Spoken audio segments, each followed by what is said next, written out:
Coming up next, it's the Pro Wrestling Report Interactive. It's your emails and our responses. Did yours make the cut? Find out by tuning in. Next, it's the Pro Wrestling Report Interactive right now. Number one since 1998 on television, ESPN Radio, and the World Wide Web.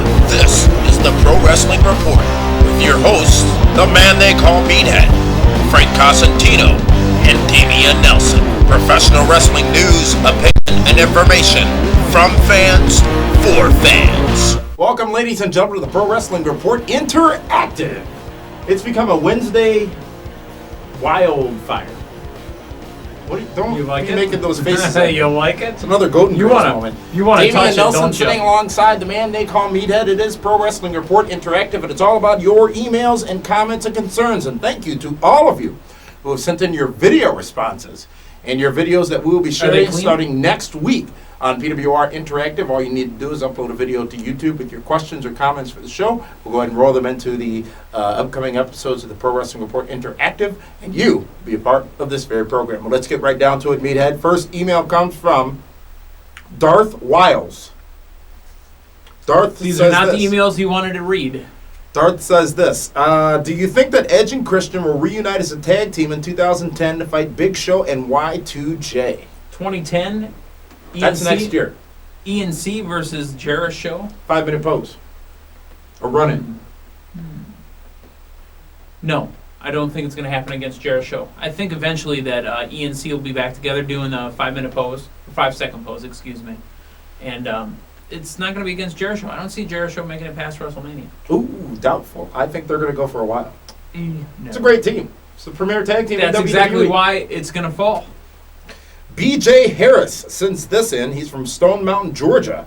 All the hype about Hogan and Eric Bischoff joining TNA was big, but no bigger than me hearing TNA doesn't want Flair and Shane McMahon coming to TNA to be the new GM. Also, the extra hours given by Spike TV will be used for an on-air pay-per-view like the old Clash of Champions. How true is that? If true, how does WWE respond back? I've heard absolutely nothing to the effect that they're going to use those as specials, Clash of Champion-like specials, for those of you that don't recall, before the days of pay-per-view, and while Saturday Night's Main Event, which was the equivalent of pay-per-views back in the day, was around WCW, would do on TBS the Clash of Champions shows, which were fairly exciting. They were amazing shows, and on the free storylines and TV. whatnot. Exactly. I've heard no rumors of TNA doing something similar, but they do have, by my count, 8 hours of time left to use for specials and additional programming on Spike TV.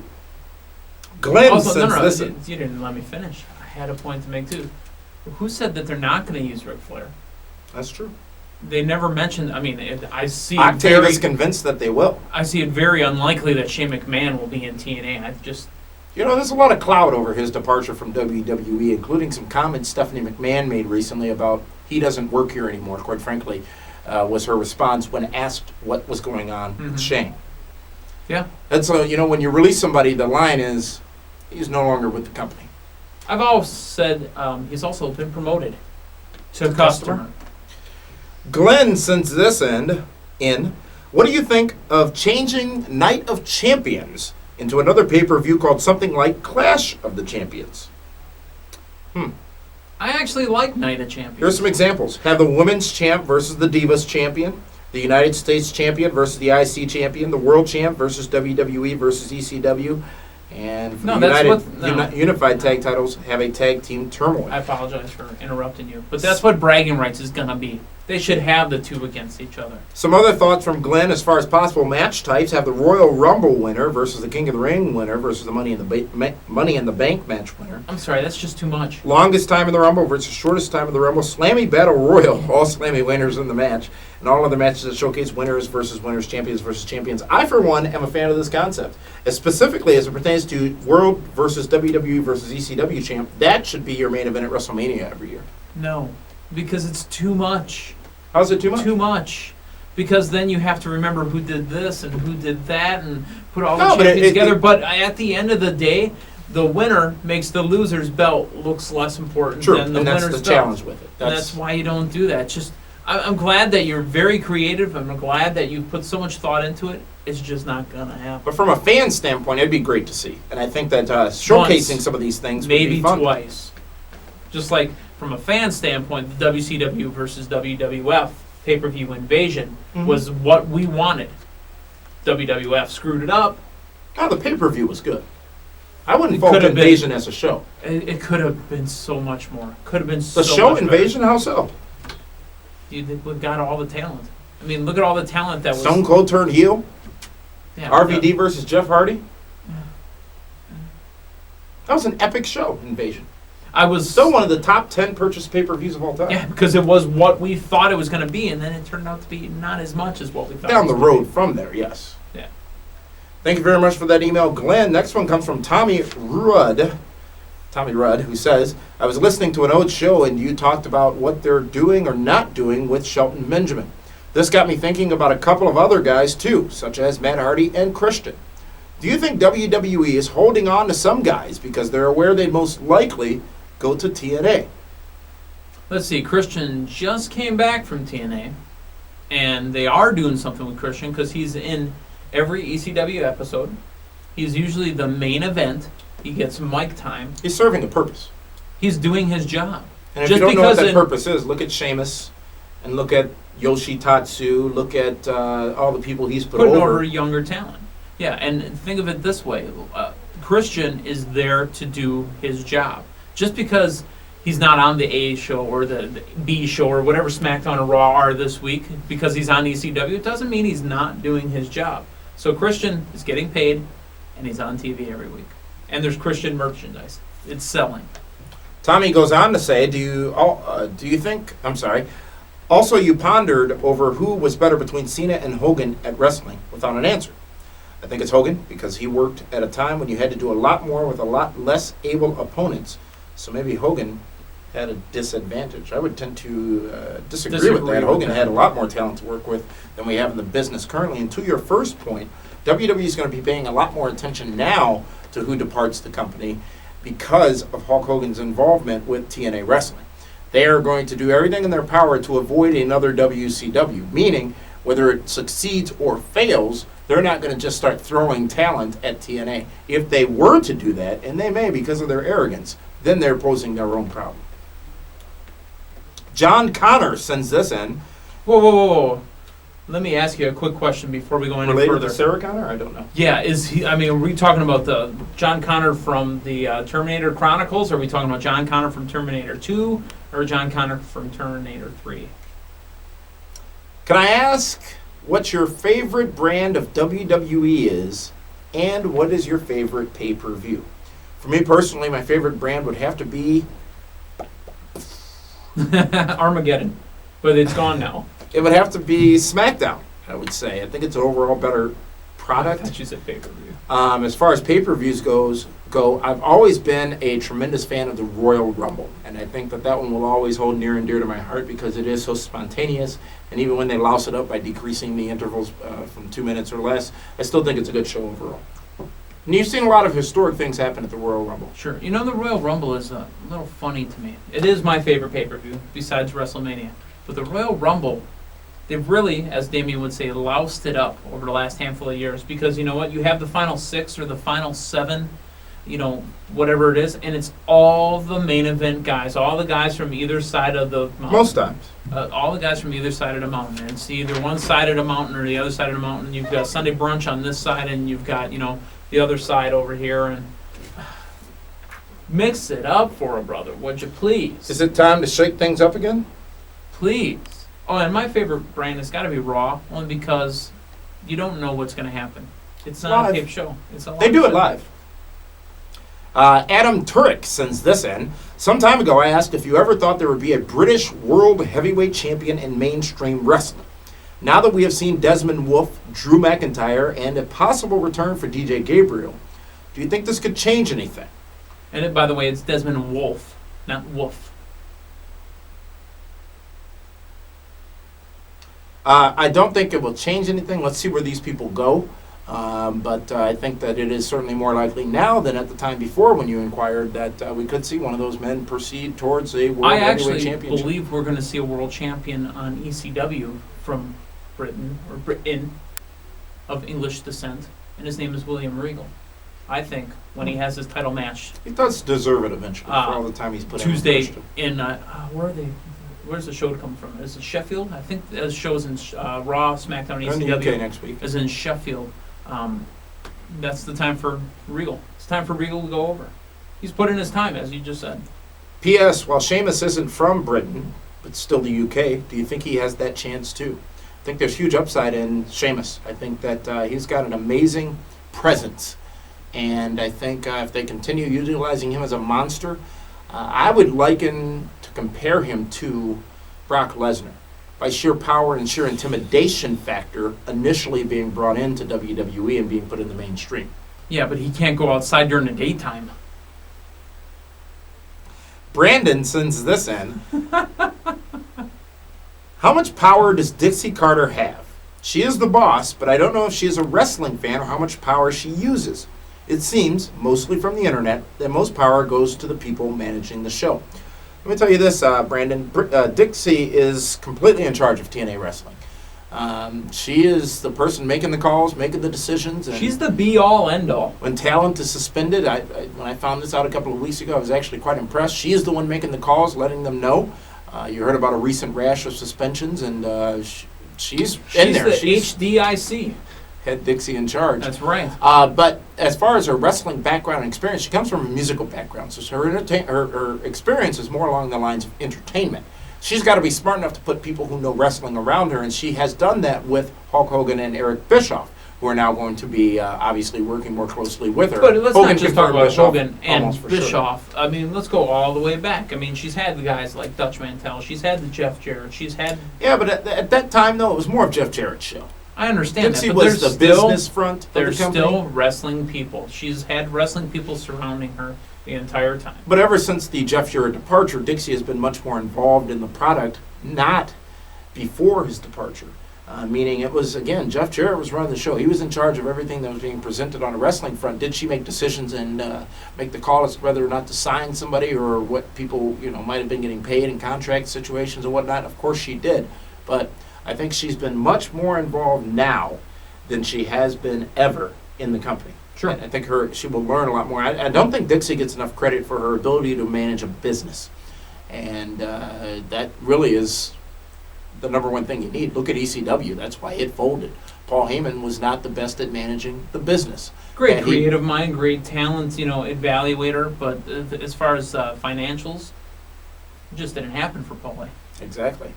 Brandon, thank you very much. He's also featured on our forum at pwrshow.com by the name of Tired.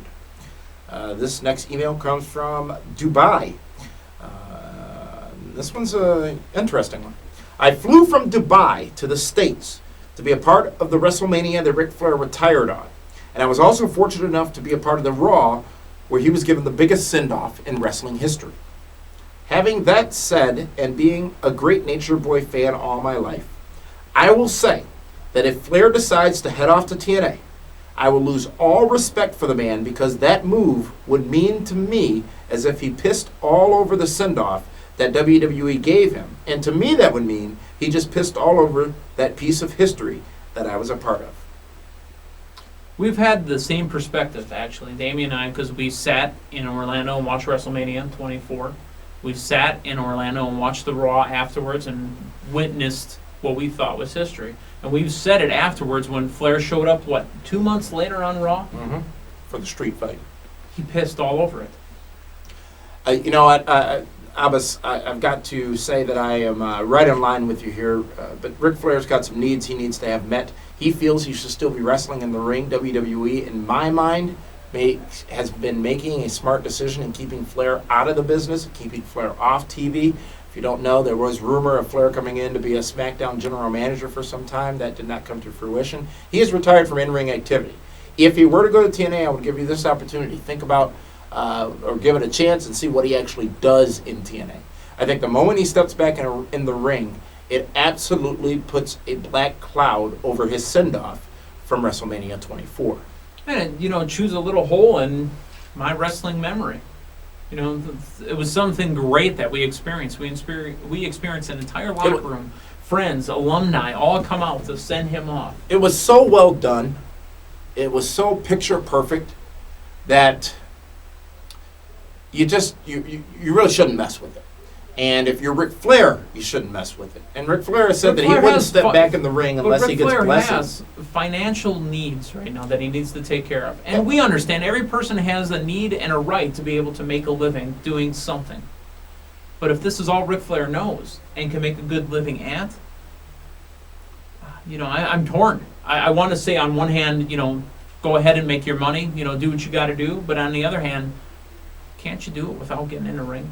We already know Ric Flair is going to be getting back into the ring in late November in Australia, wrestling with Hulk Hogan. Shouldn't be doing that, in my opinion. This... Ric Flair has said that he would only step back in the ring if he got the blessing of Vince McMahon and Shawn Michaels. Quite frankly, that's not going to happen if he does so for TNA. Meaning, if he chooses to do so for TNA, he will do so without their blessing. So Ric Flair, we talked about it. I have the greatest amount of respect for Ric Flair. I think he's the greatest performer in the history of the business. But he is a man who is very fair weather. When he was in WCW, it was the greatest company in the world. When he was in WWE, it's the greatest company in the world. Wherever he is, whatever the temperature is that day, that's seemingly the line that Flair goes along. And whatever. It works for him. But we'll see what happens over the course of the next few weeks if he does indeed come to TNA. I'm not one who's convinced that he will, but I do see how those connections could lead him there. Thank you for that email from Dubai. Next one comes from West Virginia. Ben Davis says, I want to thank you for everything that you do. I've been a fan for over a year of your show, and I enjoy listening to you all every week. Thank you very much for doing so. He goes on to say, I have had a thought about Sting's possible future in TNA and wrestling as a whole. Do you think there is a possibility of Sting continuing and possibly managing AJ Styles? I can see this as a possibility, as Sting can definitely work on the mic. He can still draw people to watch him and the product. I could possibly see this happening as AJ giving a heartfelt speech and asking Sting not to leave TNA, but to manage him. I can't see that. Great idea. Love to see it maybe for a little bit, but I can't see it happening. Sting has got the heart of a warrior, of a soldier, and if he's in the business, he's going to want to work in the ring. Sean sends this email in. Not sure if it's just me, but all the various ways... Not sure if it's just me, but all the various ways to get last week's PWR radio show have a garbled feed. I've tried iTunes, tried off the site, a few others I've talked to said they are like that as well. We appreciate your patience, Sean, and the patience of many others. The 540 ESPN studios are moving to a new downtown location in Milwaukee, and during that move there have been some technical problems that have caused us to not be able to preserve the podcast version of the show. But it's all the more reason to tune in live. Not only can you call in and interact with us, but you can... go ahead and hear everything as it happens. Lots of hot news comes into the Pro Wrestling Report. King Kong Bundy was our guest last week, and it was probably one of the most entertaining 30 minutes of and as show that we've done. Octavius said, it was the best non-wrestling interview we had, because even though he's a wrestler, we talked about wrestling for a minute maybe, and he basically did stand-up. So if you're in the Milwaukee area, or if King Kong Bundy's coming to your area at a local comedy club, got to check that out. And he'll be performing at Joker's Comedy Club in Milwaukee on December 3rd, just before Blizzard Brawl 5. He's also got a bar mitzvah, I guess, on the 4th. Thank you very much for that email, Sean, and again, thanks for all of your patience. Matt from Ontario, Canada sends this in. I know that Hulk Hogan has been the big talk because of his signing with TNA. For several months, WWE has been using guest hosts on Raw for every show to obviously increase ratings and viewers. Does anything Raw does even compare to Hogan going to TNA? Did TNA just trump the WWE guest host spotlight? What could WWE do as of today to even match such huge news, or do they even care? They don't care. They're aware Hogan's there. Again, I gotta mention the little pre-show meeting the three of us had. I think it was the three of us, four of us, whatever. Oh, there was a meeting that day at the SmackDown tapings, because Hogan was at Madison Square Garden, announcing that he was with TNA. So they're aware of it, but that's not going to change how they do business overall.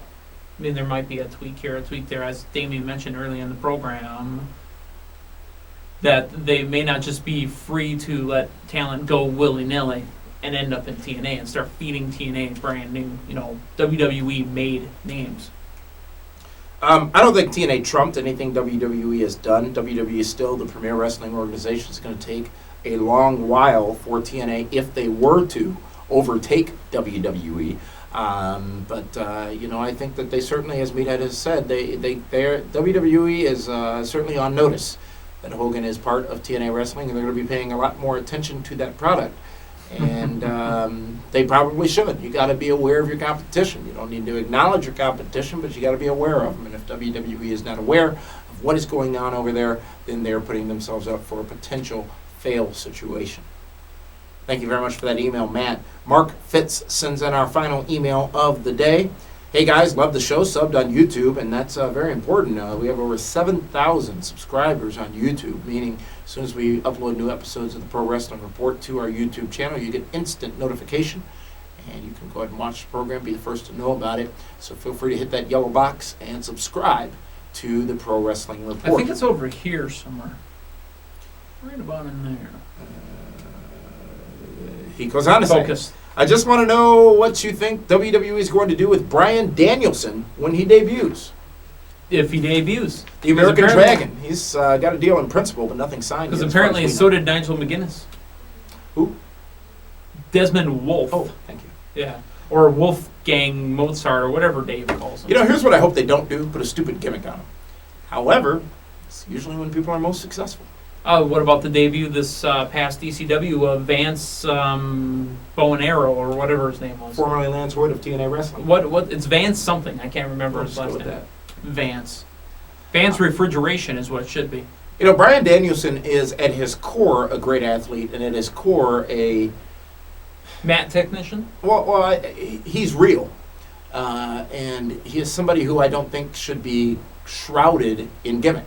I think you put him out there, and he's almost like a Chris Benoit. That's exactly what I was thinking. He's just the kind of person that's going to go out there and do the business that needs to be done, and I think the fans will resonate towards him as a result of that. Mm-hmm.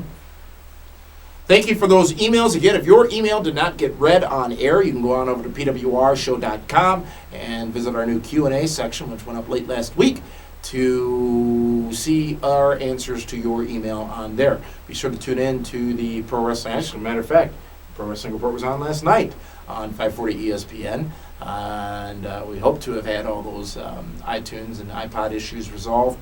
But again, visit pwrshow.com to find out when next week's episode is going to be airing. We'll be back this Friday with a brand new edition of PWR Primetime. We've got our latest 10 best out of the way. We'll have a brand new edition of PWR Primetime coming up Friday right here on this site. For the man they call Meathead, David Octavius Hero, and the Cause, this is Damian Nelson saying thank you for tuning in to the Pro Wrestling Report Interactive.